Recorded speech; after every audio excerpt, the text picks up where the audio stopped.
আজকে এসআইআর এর শুনানির শেষ দিন, কিন্তু শুনানির সময় আরো 10 দিন বাড়ানোর আর্জি জানানো হয়েছে নির্বাচন কমিশনের কাছে। আর এই আর্জি জানিয়েছে বেহালা পশ্চিমের নির্বাচনী আধিকারিক, কারণ সেখানে শুনানির জন্য এখনো বাকি রয়েছে 16,282 জন।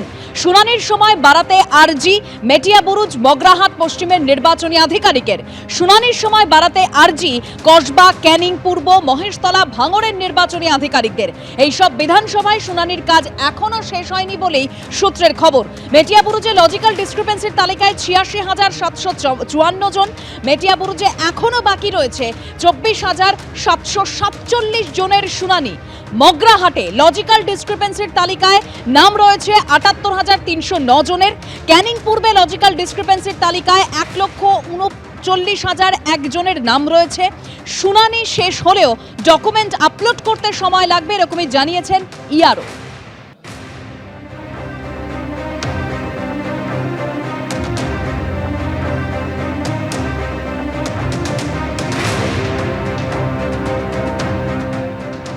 কিন্তু এখন প্রশ্ন হলো, পশ্চিমবঙ্গে 14ই ফেব্রুয়ারি কি চূড়ান্ত তালিকা প্রকাশিত হবে?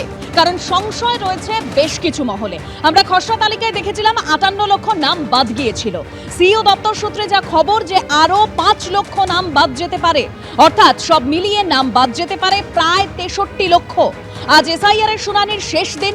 শুক্রবার বিকেল পর্যন্ত প্রায় 5 লক্ষ ভোটার শুনানিতে হাজিরা দেননি বলেই সিইও দপ্তর সূত্রে খবর।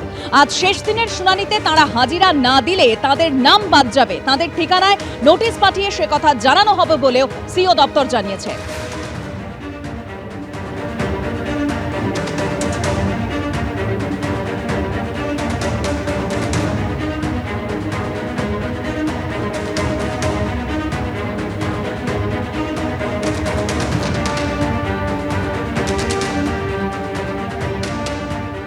আর আমরা গতকাল একটা খবর সামনে এনেছিলাম, যেখানে সিইও দপ্তর সূত্রে বলা হয়েছিল যে তারা এ রাজ্যে এবার এক দফায় ভোট করতে প্রস্তুত রয়েছে। তবে 2021-এর বিধানসভা ভোট হয়েছিল 8 দফায়, আর যেখানে সর্বোচ্চ 1071 কোম্পানি কেন্দ্রীয় বাহিনী পাঠিয়েছিল নির্বাচন কমিশন, যা এখনো অবধি সর্বাধিক। পশ্চিমবঙ্গে 2011 সালে বিধানসভা ভোট হয়েছিল 6 দফায়, 2016 সালে 6 দফায়, 2021 সালে 8 দফায় ভোট হয়েছিল পশ্চিমবঙ্গে। 2014, 2019 এবং 2024 তিনটে লোকসভা ভোটই এ রাজ্যে হয়েছে 7 দফায়।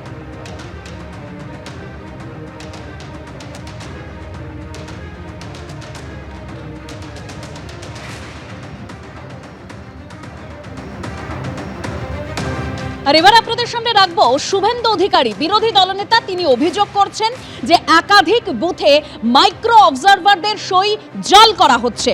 মাইক্রো অবজারভার ডাউটফুল ভোটারদের নামের পাশে যে লাল দাগ দিয়েছিলেন তাকে সবুজ করে দেওয়া হয়েছে। নির্বাচন কমিশন সংক্রান্ত নির্দেশিকা সরাসরি কার্যকরের দায়ভার রাজনৈতিক ব্যক্তিত্ব পর্যন্ত যায় না।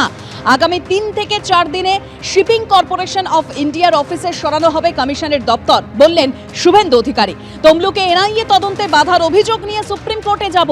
বেলডাঙ্গায় যা হয়েছে সেটা হিংসা ছিল, সেটা কোনো রাজনৈতিক লড়াই ছিল না, দাবি শুভেন্দু অধিকারীর।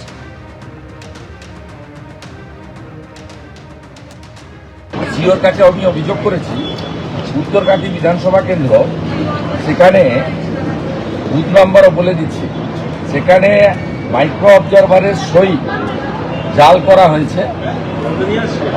আপনার মাইক্রো অবজারভারের সই জাল করা হয়েছে এবং তিনি যে ডাউটফুল ভোটারদের রেড ফ্ল্যাগ লাগিয়ে দিয়েছিলেন তাকে গ্রিন করে দেওয়া হয়েছে।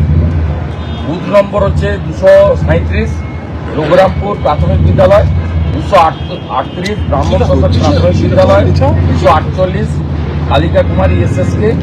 এইভাবে একাধিক বুথে মাইক্রো অবজারভারের সই পর্যন্ত জাল করে তার তিনি যে ডাউটফুল ভোটারকে রেড ফ্ল্যাগ লাগিয়েছিলেন সেটাকে গ্রিন করে দিয়েছে। মাইক্রো অবজারভার তো আসারই কথা নয়। সুপ্রিম কোর্ট তো প্রশ্ন করেছে কেন মাইক্রো অবজারভার থাকবে, এবং দেখবেন মাইক্রো অবজারভাররা উড়ে যাবে এই সোমবার দিনের হিয়ারিং এ। কি বলছেন শুভেন্দু অধিকারী ভয় পেয়ে? আর সব থেকে বড় কথা, মানুষের হেনস্থা হচ্ছে সেই নিয়ে কোনো কথা নেই। মানুষের নাম বাদ দেওয়া হচ্ছে এই লজিক্যাল ডিসক্রিপেন্সি নিয়ে, সেই সব ব্যাপারে কোনো কথা নেই। শুধু এলোমেলো অভিযোগ করছেন। আর তার জন্য কি ঘটনা ঘটেছে আজকে তো আমরা দেখেছি, কতজন জীবিত ভোটারকে মৃত বলে দেখিয়েছে ইলেকশন কমিশন, তার দায়িত্ব কে নেবে? বাদরিয়ার বিডিও অফিসে নির্বাচনী আধিকারিকদের হেনস্থা, আর ইতিমধ্যে সেই ভিডিও ভাইরাল হয়েছে, দেখতে পাচ্ছেন সেই ভিডিও।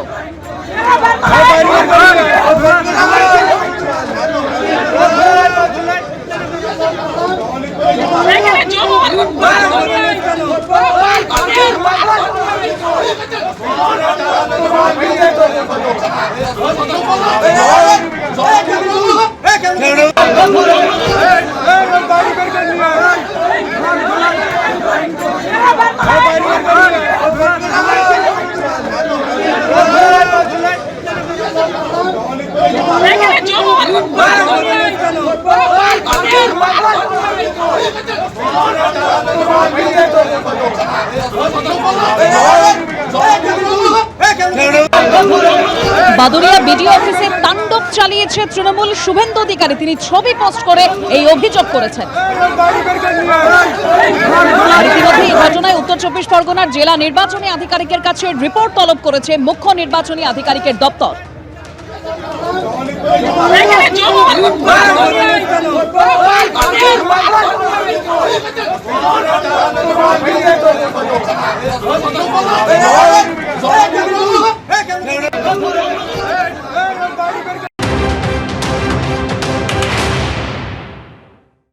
সাধারণ মানুষ তারা যদি এসআইআর এর পদ্ধতি নিয়ে বারংবার নোটিশ পাঠানো নিয়ে ক্ষিপ্ত হন, প্রতিবাদ করেন, তা তার সাথে সব বিষয় তৃণমূলকে জুড়ে দিতে হবে। মুর্শিদাবাদে তৃণমূলকে জুড়ে দিতে হবে, বাদুরিয়াতে তৃণমূলকে জুড়ে দিতে হবে, আর 5টা জায়গায় হলে তৃণমূলকে জুড়ে দিতে হবে, হিন্দু এলাকা হলে তৃণমূলকে জুড়ে দিতে হবে, মুসলমান এলাকা হলে তৃণমূলকে জুড়ে দিতে হবে, বাঙালি এলাকা হলে তৃণমূলকে জুড়তে হবে, অবাঙালি এলাকা হলে তৃণমূলকে জুড়তে হবে। এটা তো হতে পারে না। সাধারণ মানুষ বাংলার মাটিতে ক্ষিপ্ত, এটা তো শুভেন্দু অধিকারীরাও জানেন। এই যে একটা বিরক্ত, তার নিজের কাজকর্ম আছে, 4-5টা করে নোটিশ আসছে, তো তারপরে তারা যদি গিয়ে ক্ষিপ্ত হয়ে 4টা আর্গুমেন্ট হয়, সেটা দায় তৃণমূল কংগ্রেসকে নিতে হবে।